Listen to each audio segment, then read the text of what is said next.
వేట నిషేధ కాలంలో జీవనోపాధికి జాలర్లు ఇబ్బంది పడకుండా కూటమి ప్రభుత్వం ప్రతి మత్స్యకార కుటుంబానికి 20,000 రూపాయల చొప్పున సాయం చేస్తుంది.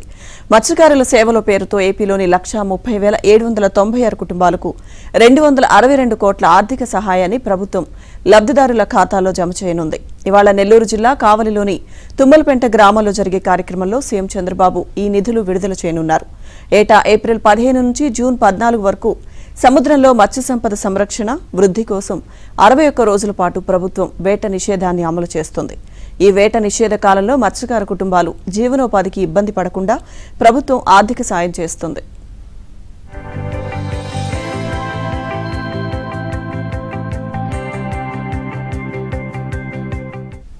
గత వైసీపీ ప్రభుత్వంలో వేట నిషేధ భృతిని 10,000 ఇవ్వగా కూటమి అధికారంలోకి వస్తే 20,000 ఇస్తామని చంద్రబాబు హామీ ఇచ్చారు. అధికారంలోకి వచ్చాక 2025లో 121,433 కుటుంబాలకు 243 కోట్లు విడుదల చేసి 20,000 రూపాయల చొప్పున సాయం చేశారు. నిరుడు కన్నా సుమారు 9,000 మంది లబ్ధిదారులు పెరగ్గా 19 లక్షలు అదనంగా విడుదల చేసింది.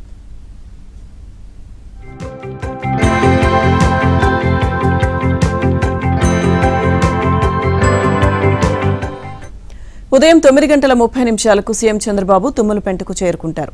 10:45 ప్రజావేదిక సభలో ప్రసంగిస్తారు. వేట నిషేధం కింద నిధులు విడుదల చేస్తారు. మత్స్యకార కుటుంబాలతో ముఖాముఖి మాట్లాడతారు. 2 గంటలకు టీడీపీ శ్రేణులతో సమీక్ష నిర్వహించి సాయంత్రం తిరిగి ఉండవల్లి చేరుకుంటారు.